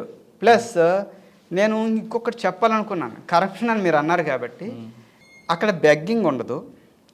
కరప్షన్ అనేది నేను ఎందుకు చెప్తాను అంటే, మీరు ఒక క్యాబ్కి వెళ్ళారంటే కనుక క్యాబ్ ప్రైస్ సపోజ్ 9.5 పిల్స్ అయిందండి. 9.5 మీరు 10 dirhams పే చేశారు. 0.5 పిల్స్ మీరు వెనక్కి తీసుకుంటారు, ఇచ్చేస్తాడు, ఉంచుకోడు. ఇక్కడ అంటాం 12 అయిందంటే 15 లేదా 20 ఉంచుకో అంటాం. నువ్వు ఉంచుకోనా ఎందుకన్నా? 8 రూపీస్ నీకు ఎక్కువైందా? 8 dirhams అక్కడ వదిలే. ఒక dirham ఈక్వల్ టు 22 రూపీస్. మీరు 8 dirhams వదిలేయండి, అక్కడ వదలరుగా. ఎందుకంటే అక్కడ డబ్బుల కోసం వెళ్ళారు, వదలరు. ఇక్కడ వదిలేస్తారు. అంటే రూపీస్ని మీరే తక్కువ చేస్తున్నారు. మన రూపాయి తక్కువని మీరే చేస్తున్నారు. ఎందుకు తక్కువ చేస్తారు? ఇక్కడ రూపాయి మనకే ఎక్కువ, అక్కడ dirham వాళ్ళకి ఎక్కువ. అట్లా అనుకుంటే బాగుంటుందిగా. చేయరు. హోటల్ దగ్గరికి వచ్చిన అక్కడికి వచ్చిన ఎవడో సెల్యూట్ కొడతాడు, వాడికి 10 రూపీస్ 20 రూపీస్ ఇస్తారు. ఎక్కడేండి మీకు డబ్బులు అయ్యి, మీకు ఎక్కువ నాకు ఇవ్వండి నేను అంటే పెట్టుకుంటా. మనం ఇవ్వకపోయినా వాడు వదలరు కదా. అదే తప్పు అంటున్నా, అది మేనేజ్మెంట్ తప్పు.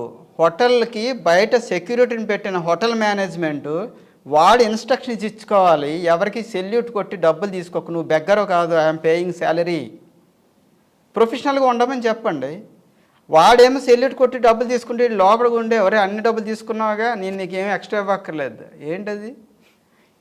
ఎక్కడే కాదు, నేను ఎయిర్పోర్ట్లో దిగినప్పుడు ఆ వాష్రూమ్కి వెళ్తుంటే సెల్యూట్ కొడితే నాకు అక్కడే వచ్చింది, ఇండియాలో చెన్నైలో దిగిన వెంటనే.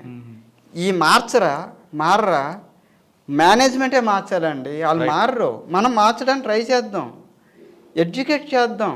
సెల్యూట్లు కొట్టి డబ్బులు తీసుకుని బెగ్గింగ్ కాదు మనది. ఇండియా అనేది చాలా పెద్ద కంట్రీ అండి. మన పాపులేషన్ 150 crores ఉన్న ఈ పాపులేషన్లో దాంట్లో మన ఏరియా కంపేర్ చేసుకుందాం. యూఏఈ ఏరియా వచ్చి 1 lakh square kilometers అంటే మనది ఎంత ఉందండి? 33 lakh square kilometers. 33 lakh square kilometers ఎంత ఉంది? 1 lakh ఎంత ఉంది? అక్కడ 1 crore ఎంత ఉంది? 150 crore ఎంత ఉంది? మనం అనుకుంటే చేయలేమండి. చేయొచ్చు. మీరు ఇందాక చెప్పా కదా ఫస్ట్ వన్, మీకు మన దగ్గర సామాజిక స్పృహ తక్కువ ఉన్న వాళ్ళు ఎక్కువ ఉన్నారు. తక్కువ అని మనం సరిపెట్టుకోకూడదండి, అవేర్నెస్ తీసుకొద్దాం. ఇలా తెలిసిన వాళ్ళు కనీసం కొంతమంది ఒక్కరు మారినట్టే చేద్దామండి ఏదో ఒకటి. అదే చెప్తున్నా, గవర్నమెంట్ని కానీ పోలీసుని కానీ ఎవరిని తప్పుపడ్డానికి కాదు, మీ వంతు మీరు చేస్తున్నారు. కానీ బగ్స్ ఏమున్నాయో మాలాంటి సాధారణ ప్రజలకు తెలుస్తాయి, ప్లస్ వేరే చోట ఉండే వాళ్ళకి కంపారిజన్ తెలుస్తుంది. అందరూ యూజ్ చేసుకోండి, డెవలప్ చేద్దాం. ఓకే సార్, ఫైనల్గా చెప్పండి, మీరు చెప్తున్నట్లుగా మంచి ప్రొఫెషనల్ ఏజెన్సీతో వచ్చిన వాళ్ళు కాకుండా చాలామంది డబ్బులు సంపాదిద్దాం, లేదా ఏదో కష్టపడి తినాలి, డబ్బులు వెనకేసుకుందాం అనే వచ్చే వాళ్ళకి మీరు ఇచ్చే మెసేజ్ ఏంటి?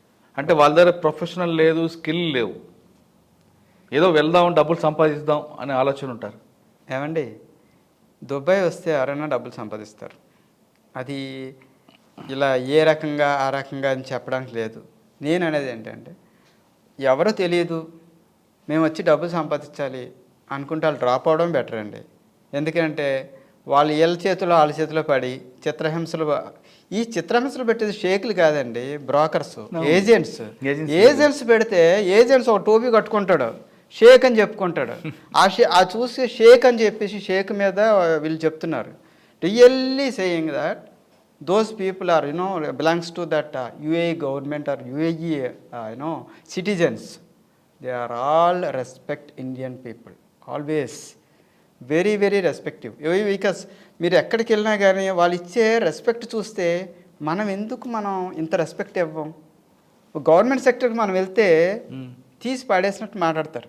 అవును, నిన్న నేను ఏదో ఈ సేవకి అక్కడికి వెళ్ళా, కమెన్ క్యూ అందే, నాకు అర్థం కావాలా. నేను మనిషినే, నువ్వు మనిషివే. నువ్వు జాబ్ చేస్తున్నావు, నేను ఇక్కడ జాబ్ చేయలే, నేను వేరే చోట జాబ్ చేస్తాను, నీకంటే పెద్ద జాబ్. నేను అనేది జాబ్స్ కాదు, ఈగోస్ కాదండి, మనుషులం. అర్థం కాకపోబట్టే కదా నీ దగ్గరికి వచ్చా, ఎక్స్ప్లెయిన్ చేయి. అక్కడ చేస్తారండి, సింపుల్గా అడుగుతారు, పొలైట్గా అడుగుతారు, కొట్టరు, హార్ష్ ఉండదు. What you require, yeah this please proceed, this simple, finish. మీరు ఎందుకు అలా చెప్పరు పొలైట్గా? అంటే మీ దగ్గర క్రౌడ్ తక్కువ, ఇక్కడ క్రౌడ్ ఎక్కువ, నెంబర్ 1. నెంబర్ 2, మీరు చెప్తున్నట్లుగా అక్కడ వచ్చే వ్యక్తి కూడా పొలైట్గా మాట్లాడతాడు, ఇక్కడ లైన్లో ఉన్న వ్యక్తి హార్ష్గా మాట్లాడతాడు. ఫస్ట్ ఆఫ్ ఒక 1 hour బాగానే మాట్లాడతారు వాళ్ళు కూడా, second hour, third hour, fourth అవర్కి వాళ్ళు కూడా ఒక పేషెన్స్ తగ్గిపోవడం వల్ల వీళ్ళ హార్ష్నెస్కి వాళ్ళు ఒక్కసారి బరస్ట్ అవుతారు. అదే హైలైట్ అవుతున్నాయి. అదేనండి కంట్రోల్ పాయింట్ అంటే. మీరు ఒక అథారిటీ పొజిషన్లో ఉన్నారు, మీరు ఒక ఎంప్లాయీ అథారిటీ పొజిషన్లో ఉన్నారు, మీరు అందరికీ రెస్పాన్సిబుల్ అన్నప్పుడు ఆ పేషెన్స్ మీలో ఉండబట్టే, మీకు ఆ క్వాలిటీ ఉండబట్టే మీకు ఆ జాబ్ ఇచ్చారు. నేను ఉదయం నుంచి టైర్డ్ అయిపోయి ఉన్నాను అన్నప్పుడు వాళ్ళని జాబ్ని తీసేయండి, ఎందుకంటే పేషెన్స్ లేదు అక్కడ. పేషెన్స్ ఉండి ఆ ఎబిలిటీ ఉండే వాళ్ళకే ఆ పొజిషన్ కావాలి. ఈ వచ్చాడు 10 minutes ఉంటాడు, వెళ్ళిపోతాడు. కానీ అలాంటి వాళ్ళు ఒక 100 మంది వస్తారు, ఆ 10 into 100 చేసుకుంటే వీళ్ళు ఉండాలి. ఆ ఉండబట్టే వీళ్ళకి ఆ ఎబిలిటీ ఉండబట్టే వీళ్ళకి జాబ్ ఇచ్చారు. అంటే ఫస్ట్ 1 hour ఎలాగుందో లాస్ట్ అవర్ కూడా అలాగ ఉండాలి. అదే అంట, ప్రతి భారతీయుడు ఒక్కసారి దుబాయ్ వస్తే, నేను చెప్పి ఎంతసేపు ఇంటర్వ్యూ నేను చెప్పక్కర్లా, ఒక్క ఆఫీస్కి వెళ్ళినా, ఏ ఏరియాకి వెళ్ళినా మీరు ఈజీగా మీరే చెప్తారు 10 మందికి, దుబాయ్ ఈజ్ గ్రేట్ అండి. మీ ఇంటర్వ్యూ వింటున్నాను కాబట్టి నాకు తొందరగా రావాలంది అయితే.